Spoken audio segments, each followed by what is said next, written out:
Assalamualaikum warahmatullahi wabarakatuh. Bismillah, alhamdulillah, wassalatu wassalamu ala rasulillah Muhammad ibn Abdillah wa ala alihi wa sahbihi wa mawala, amma ba'du. Anak-anakku, siswa dan siswi SMK Teknologi kelas 12, alhamdulillah, pada kesempatan hari ini kita sudah memasuki awal tahun pembelajaran 2020-2021. Dan pada hari ini pula kita memasuki hari pertama pelaksanaan kegiatan belajar mengajar yang dilaksanakan secara online atau juga biasa disebut BDR alias belajar dari rumah. Walaupun saat ini kondisi kita masih berada dalam suasana pandemi COVID-19, namun insya Allah tidak akan pernah menyurutkan semangat kita untuk terus belajar, dan belajar. Apalagi hari ini kita akan mempelajari materi tentang pendidikan agama Islam, yang mana insya Allah pasti dengan kita mempelajari materi pendidikan agama Islam, hidup kita akan lebih terarah, lebih mudah, dan tentunya lebih berkah. Dan tidak lupa kita juga memanjatkan doa kehadirat Allah Subhanahu wa Ta'ala. Mudah-mudahan wabah bencana yang masih melanda negara kita segera diangkat oleh Allah Subhanahu wa Ta'ala, sehingga nanti kita dapat melaksanakan kegiatan belajar mengajar secara bertatap muka langsung. Namun perlu kita ketahui, walaupun saat ini kita tidak saling berjabat tangan, namun insya Allah kita akan tetap berjabat hati. Baik anak-anakku sekalian, untuk materi pertama yang akan Bapak sampaikan, materi pendidikan agama Islam dan budi pekerti untuk kelas 12, yaitu kehidupan manusia di hari kiamat.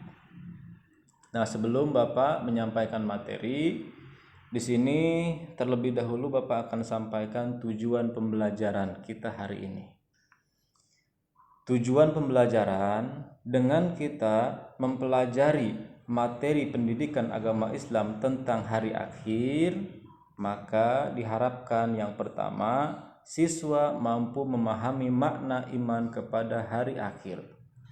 Yang kedua, siswa mampu menunjukkan sikap mawas diri dan taat beribadah sebagai cerminan dari kesadaran beriman kepada hari akhir. Dan yang ketiga, siswa mampu berperilaku yang mencerminkan kesadaran beriman kepada hari akhir. Nah, itu tujuan pembelajaran kita. Langsung saja. Yang pertama itu yang akan Bapak sampaikan, fungsi beriman kepada hari akhir. Peristiwa hari kiamat merupakan peristiwa kehancuran yang luar biasa yang tidak pernah terjadi sebelumnya. Al-Quran banyak menginformasikan keadaan yang akan dialami ketika kiamat itu terjadi. Sebagai contoh ada sebuah ayat, A'udzubillahi minasyaitonirrajim, Bismillahirrahmanirrahim. Al-Qari'ah, hari kiamat. Mal-Qari'ah, apakah hari kiamat itu? Wama adraka mal-Qari'ah, tahukah kamu apakah hari kiamat itu? Yauma yakunun nasu kal farashil mabsus, pada hari itu manusia seperti anai-anai yang bertebaran. Wa takunul jibalu kal'ihnil mangfush, dan gunung-gunung seperti bulu yang dihambur-hamburkan. Ini hanya sedikit gambaran saja sesuai dengan ayat Al-Quran, yaitu Quran surah Al-Waqiah ayat 1-5. Jadi peristiwa hari kiamat itu merupakan peristiwa yang sangat dahsyat. Coba bayangkan, gunung yang sangat kokoh saja ketika kiamat datang itu berhamburan seperti bulu yang tertiup oleh angin, saking dahsyatnya fenomena hari kiamat. Selanjutnya, setelah kehidupan dunia yang fana ini mengalami kehancuran di hari kiamat, maka semua manusia akan menghadapi peristiwa-peristiwa besar yang terjadi, yaitu peristiwa-peristiwa di hari akhirat. Pembalasan yang seadil-adilnya dari Allah Subhanahu wa taala atas perbuatan baik maupun buruk manusia ketika hidup di dunia akan dijumpai di hari kiamat. Sebagaimana firman Allah dalam Al-Qur'an, "Faman ya'mal mithqala dzarratin khairan yarah, wa may ya'mal mithqala dzarratin syarran yarah." Artinya, barang siapa yang mengerjakan kebaikan seberat zarrah, niscaya dia akan merasakan atau melihat balasannya. Dan barang siapa yang mengerjakan kejahatan walau hanya seberat zarrah, maka dia akan merasakan pembalasan dari Allah Subhanahu wa taala. Quran surat Al-Zalzalah ayat 7 sampai 8.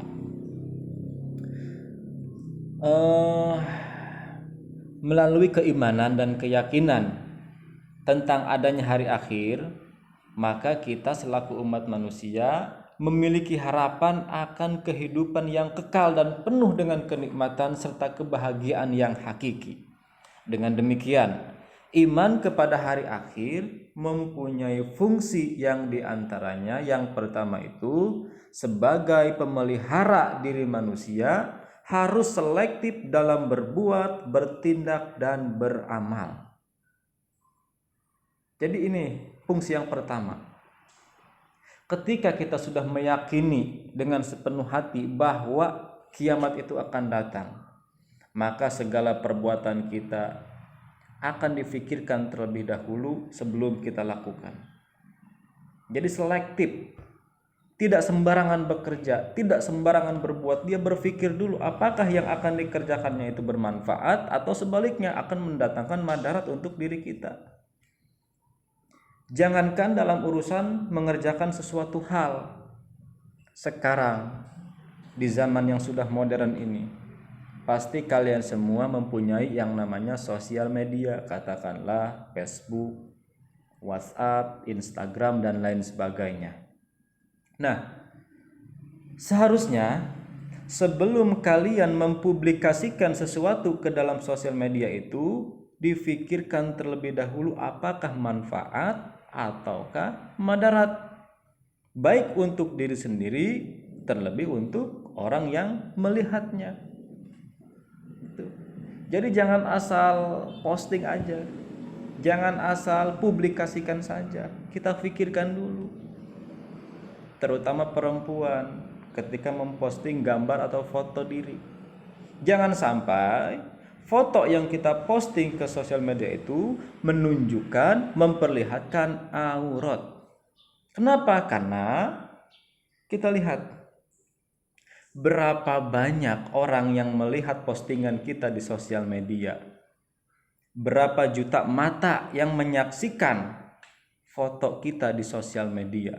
Kalau yang kita posting menunjukkan aurat kita, lalu orang lain melihat aurat kita di sosial media, maka dosanya akan terus mengalir kepada kita. Semakin banyak orang yang melihat, semakin besar pula dosa yang akan kita terima. Oleh karena itu, fikirkan terlebih dahulu. Jangan main posting aja. Cepret dikit posting, cepret dikit posting. Jangan. Nah, makanya buat kalian para perempuan yang sampai saat ini mungkin di sosial medianya masih banyak foto-foto yang menunjukkan aurat, segera hapus. Ya, kalau kalian sayang dengan diri kalian. Karena selama foto yang menunjukkan aurat itu ada di sosial media, selama foto itu masih dilihat oleh orang lain, maka selama itu pula dosa akan terus mengalir kepada kita. Itulah yang disebut dengan dosa jariyah. Nah, jadi fungsi yang pertama ketika kita sudah meyakini, sudah beriman kepada hari akhir, maka perbuatan kita, tindak tanduk kita akan lebih selektif. Tidak sembarangan kita kerjakan, kita pikirkan terlebih dahulu. Fungsi yang kedua, sebagai pemicu semangat, disiplin dan bertanggung jawab untuk mentaati segala perintah Allah serta berusaha menjauhi segala larangannya dengan semaksimal mungkin. Nah, artinya ketika kita sudah betul-betul yakin bahwa hari kiamat itu akan datang, maka akan timbul perasaan semangat dalam beribadah. Lebih besar tanggung jawab kita terhadap Tuhan yang Maha Kuasa. Ya minimal kita punya rasa takut ketika kiamat datang. Ketika kita sudah punya rasa takut, maka di situ akan timbul niat dan semangat untuk kita terus belajar. Selanjutnya, fungsi yang ketiga, sebagai penunjang kehidupan yang tenang dan tentram karena telah melaksanakan ibadah maupun muamalah. Ketika seseorang sudah mempunyai rasa takut tentang hari kiamat, maka dia akan semangat dalam beribadah.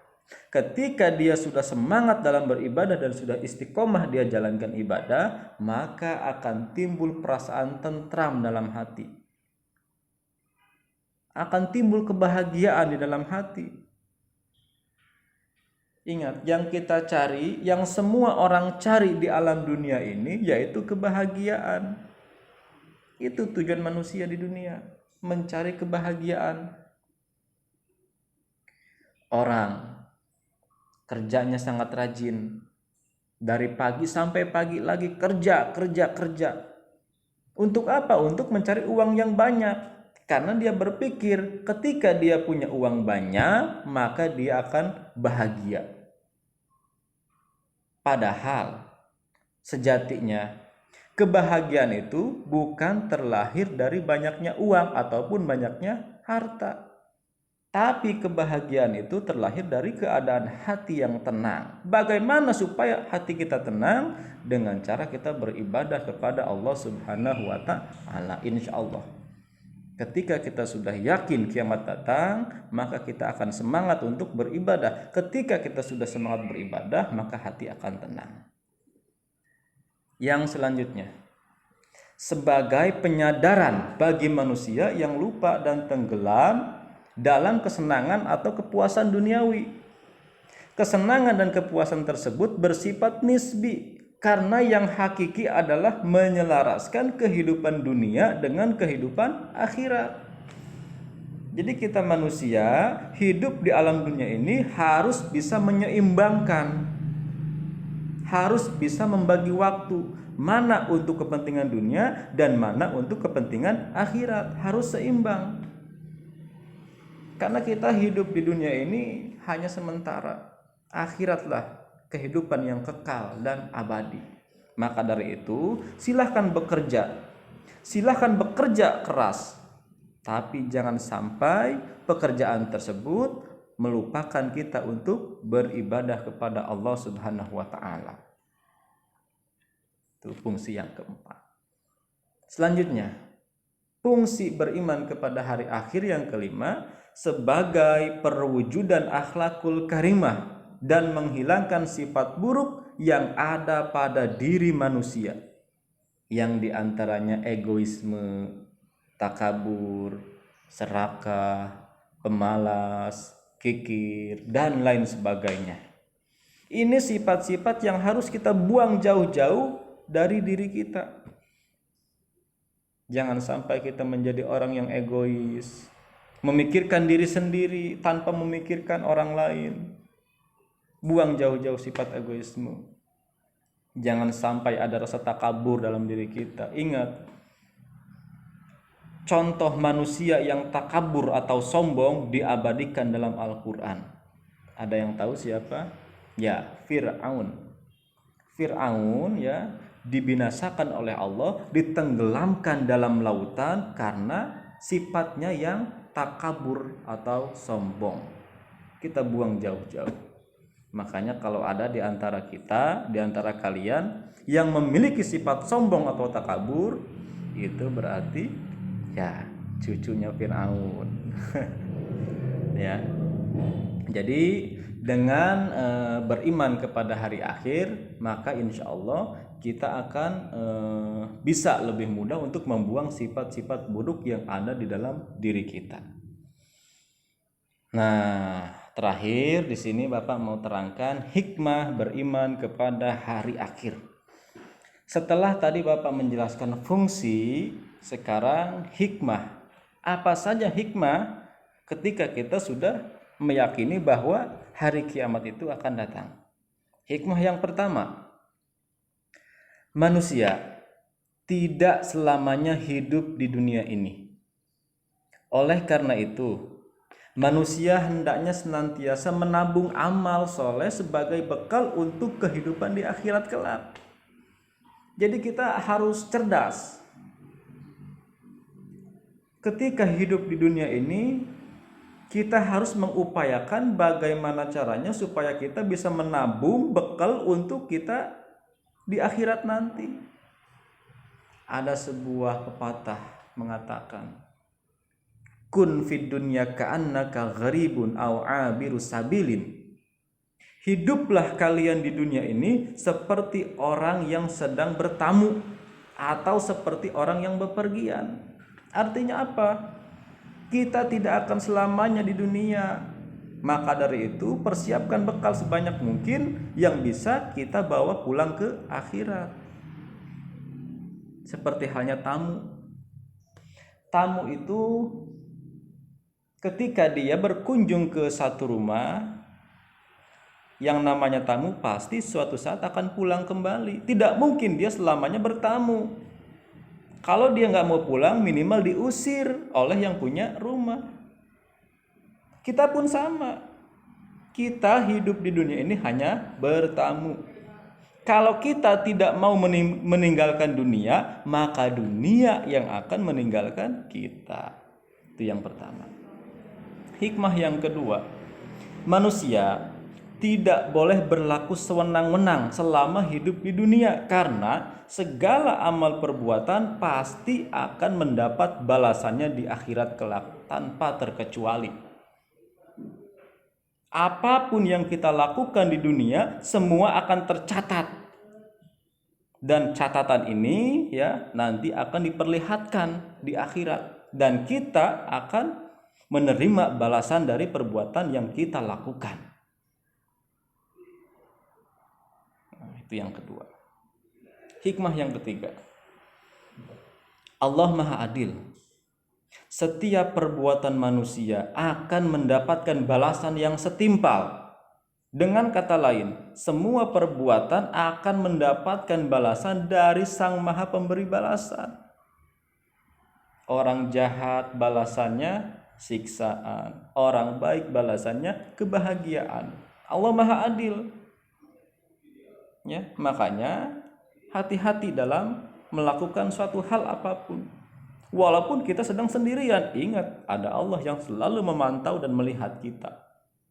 Ada dua malaikat yang selalu mencatat amal perbuatan kita.